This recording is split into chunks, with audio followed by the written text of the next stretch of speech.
Oh, there you guys are. Introducing Sting. This is the part of the story that gets very interesting.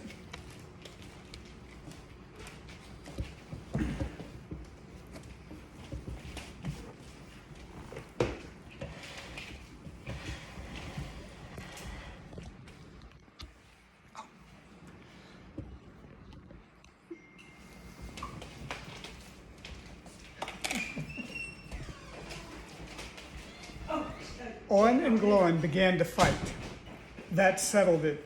After all, we have got a burglar with us, they said, and so they made off, leading their ponies with all due and proper caution in the direction of the light. They came to the hill and were soon in the wood. Up the hill they went, but there was no proper path to be seen, such as might lead to a house or farm, and do what they could. They made a great deal of rustling and crackling and creaking, and a good deal of grumbling and dratting as they went through the trees in the pitch dark. Suddenly the red light shone out very bright through the tree trunks not far ahead. Now it is the burglar's turn. They said, meaning Bilbo, you must go on and find out all about that light, what it is for, and if all is perfectly safe and canny, said Thorin to the hobbit. Now scuttle off and come back quick if all is well. If not, come back if you can. If you can't, hoot twice like a barn owl and once like a screech owl. And we will do what we can. Off Bilbo had to go before he could explain that he could not hoot even once like any kind of an owl any more than fly like a bat. But at any rate, hobbits can move quietly in woods, absolutely quietly. They take a pride in it, and Bilbo had sniffed more than once at what he called all this dwarvish racket. As they went along, though I don't suppose you or I would have noticed anything at all on a windy night, not if the whole cavalcade passed 2 feet off. As for Bilbo walking primly towards the red light, I don't suppose even a weasel would have stirred a whisker at it. So naturally he got right up to the fire, for fire it was, without disturbing anyone. And this is what he saw. 3 very large persons sitting round a very large fire of beech logs, and they were toasting muttons on long spits of wood and licking the gravy off their fingers. There was a fine toothsman's spell, and there was a barrel of good drink at hand, and they were drinking out of jugs.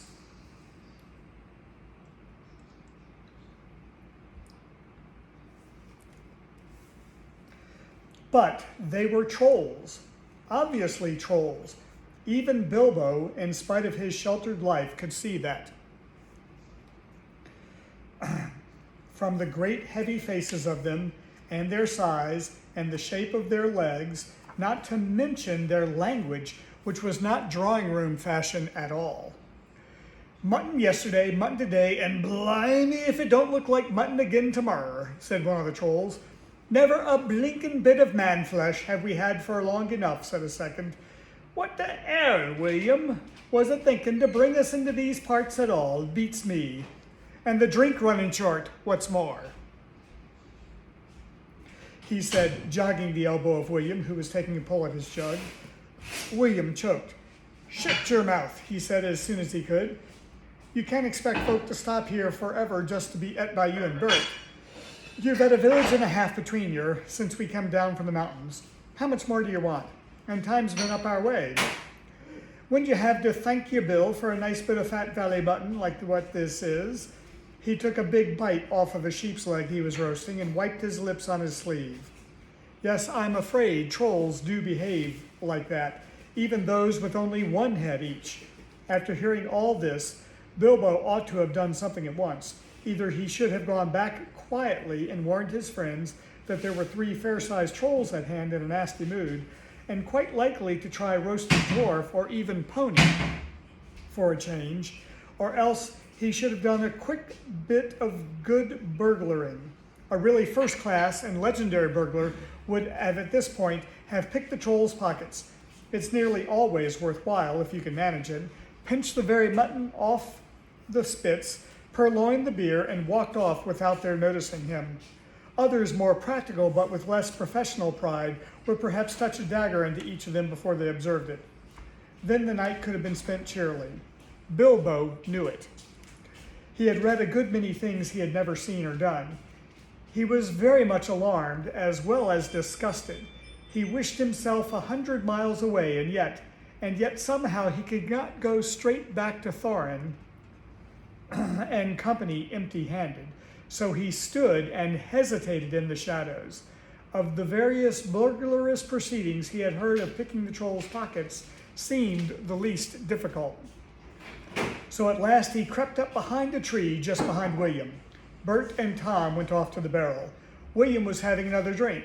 Then Bilbo plucked up courage and put his little hand in William's enormous pocket. There was a purse in it, as big as a bag to Bilbo. Ha! He thought, warming to his near work as he lifted it carefully out. This is a beginning. It was. Trolls' purses are the mischief, and this was no exception. Here, who are you? It squeaked as it left the pocket, and William turned round at once and grabbed Bilbo by the neck before he could duck behind the tree. Blimey, Bert, look what I've caught, said William. What is it? Said the others, coming up. Lummy if I knows. What are you? Bilbo Baggins. A burr a hobbit, said poor Bilbo, shaking all over, and wondering how to make owl noises before they throttled him. A burr a hobbit, said they, a bit startled. Trolls are slow in the uptake and mighty suspicious about anything new to him. What's a burr hobbit got to do with my pocket anyway, says William. And can you cook them, said Tom. You can try, said Bert, picking up a skewer. He wouldn't make above a mouthful, said William, who had already had a fine supper, not when he was skinned and boned.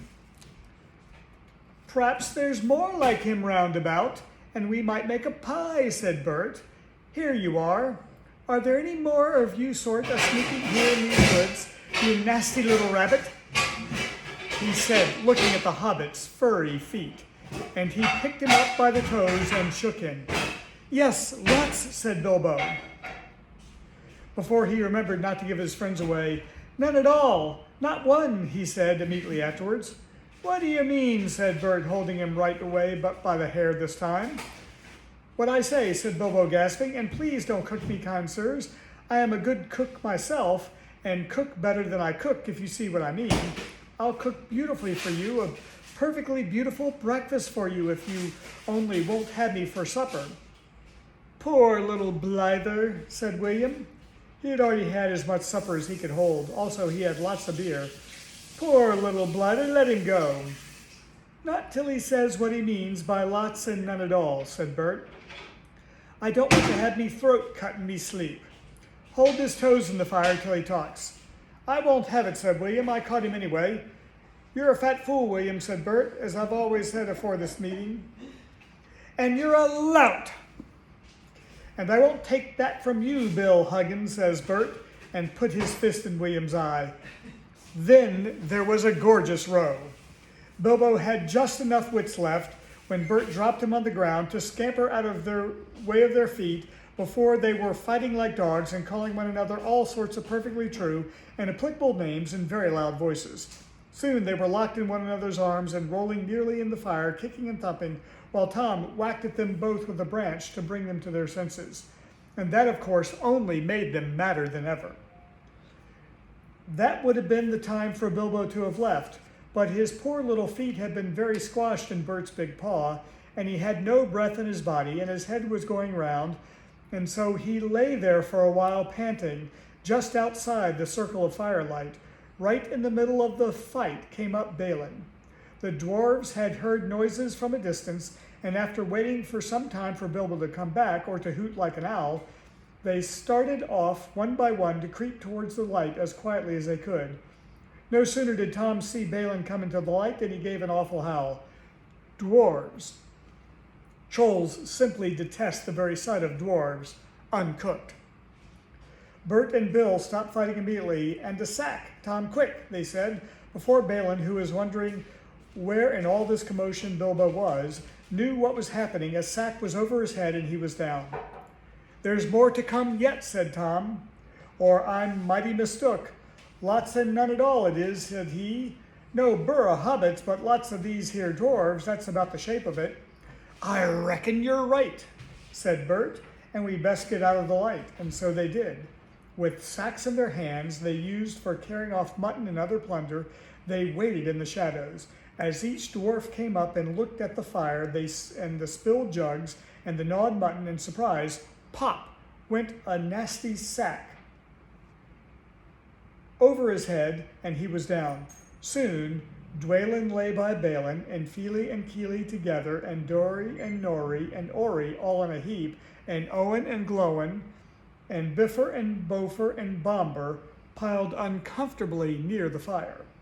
That'll teach them, said Tom, for Bifur and Bomber had given a lot of trouble and fought like mad, as dwarves will when cornered. Thorin came last, and he was not caught unawares. He came expecting mischief and didn't need to see his friend's legs sticking out of sacks to tell him that things were not all well. He stood outside in the shadows some way off and said, "What's all this trouble? Who's been knocking my people about?" "It's trolls," said Bilbo. From behind a tree, they had forgotten all about him. "They're hiding in the bushes with sacks," said he. "Oh, are they?" said Thorin.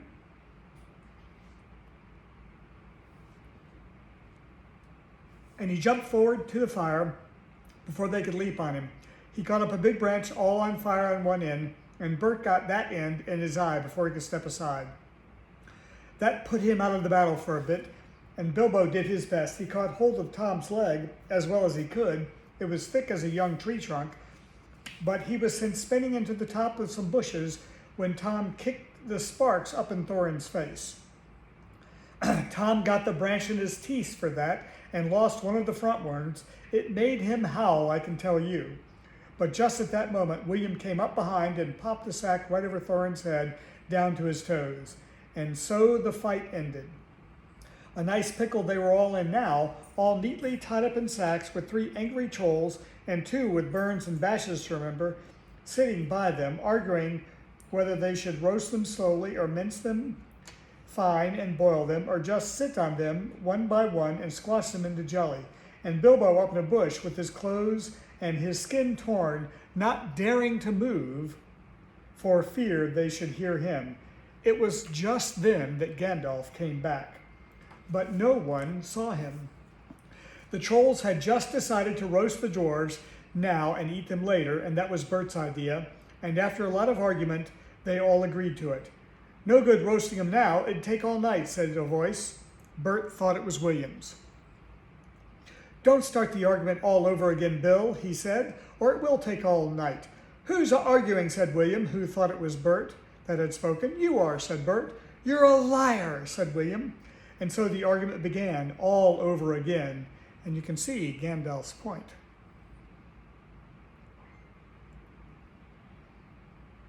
In the end, they decided to mince them fine and boil them. So they got a great black pot, and they took out their knives. "No good boiling them, we ain't got no water, and it's a long way to the well and all," said a voice. Bert and William thought it was Tom's. "Shut up," said they, "or we'll never have done, and you can fetch the water yourself if you say any more." "Shut up yourself," said Tom, who thought it was William's voice. "Who's arguing but you, I'd like to know?" "You're a booby," said William. "Booby yourself," said Tom. And so the argument began all over again and went on, hotter than ever, until at last they decided to sit on the sacks one by one and squash them and boil them next time. "Who shall we sit on first?" said the voice. "Better sit on the last fellows first," said Bert, whose eye had been damaged by Thorin. He thought Tom was talking. "Don't talk to yourself," said Tom. "But if you wants to sit on the last one, sit on him. Which one is he?" "The one with the yellow stockings," said Bert. "Nonsense, the one with the gray stockings," said a voice like William's. "I made sure it was yellow," said Bert. "Yellow it was," said William. "Then what'd you say it was gray for?" said Bert. "I never did," Tom said. "Tom said it." "That I never did," said Tom. "It was you." 2 to 1, so shut your mouth," said Bert. "Now, are you talking to?" said William. "Now stop it," said Tom and Bert together. "The night's getting on and dawn comes early. Let's get on with it." "Dawn take you all, and be a stone to you," said a voice that sounded like William's, but it wasn't. For just at that moment, The light came over the hill, and there was a mighty twitter in the branches. William never spoke, for he stood turned to stone as he stooped, and Bert and Tom were stuck like rocks as they looked at him. And there they stand to this day, all alone, unless the birds perch on them, for trolls, as you probably know, must be underground before dawn. Or they go back to the stuff of the mountains they are made from and never move again. And that is what had happened to Bert and Tom and William. Excellent, said Gandalf as he stepped from behind the tree and helped Bilbo to climb down out of a thorn bush. Then Bilbo understood. It was the wizard's voice that had kept the trolls bickering and quarreling until light came and made an end of them. The next thing was to untie the sacks and let out the dwarves. They were nearly suffocated and very annoyed, and they had not at all enjoyed lying there listening to the trolls making plans for roasting them and squashing them and mincing them. They had to hear Bilbo's account of what had happened to him twice over before they were satisfied. Silly time to go practicing pinching and pocket thing, said Bombur, when what we wanted was fire and food. And that's just what you wouldn't have got of those fellows without a struggle in any case, said Gandalf. Anyhow, you're wasting time now. Don't you realize that the trolls must have a cave or a hole dug somewhere near to hide from the sun in? We must look into it. They searched about and soon found the marks of the trolls' stony boots going away through the trees. They followed the tracks up the hill until, hidden by bushes, they came on a big door of stone leading to a cave. But they could not get it open, not though they all pushed while Gandalf tried various incantations. Would this be any good? Asked Bilbo, when they were getting tired and angry. I found it on the ground where the trolls had their fight. He held out a largest key, though no doubt William had thought it very small and secret. It must have fallen out of his pocket very luckily before he was turned to stone. Why on earth didn't you mention it before? They cried. Gandalf grabbed it and fitted it into the keyhole, and then the stone door swung back with one big push, and they all went inside. There were bones on the floor and a nasty smell in the air, but there was a good deal of food jumbled carelessly on shelves and on the ground among an untidy litter of plunder of all sorts, from brass buttons to pots full of gold coins standing in a corner. There were lots and lots of clothes, too, hanging on the walls. Too small for trolls, I'm afraid they belonged to victims, and among them were several swords of various makes, shapes, and sizes. Two caught their eyes particularly because of their beautiful scabbards and jeweled hilts. Gandalf and Thorin each took one of these, and Bilbo took a knife in a leather sheath. It would have made only a teeny pocket knife for a troll, but it was good as a short sword for the hobbit. These look like good blades, said the wizard, half drawing and looking at them curiously. They were not made by any troll, nor by any smith among men in these parts and days. But when we can read the runes on them, we shall know more about them. Let's get out of this horrible smell, said Fili. So they carried out the pots of coins and such food as untouched and looked fit to eat, and also one barrel of ale, which was still full. By that time they felt like breakfast, and being very hungry, they did not turn up their noses at what they had got from the troll's larder. Their own provisions were very scanty. Now they had bread and cheese and plenty of ale, and bacon to toast in the embers of the fire. And after that they slept.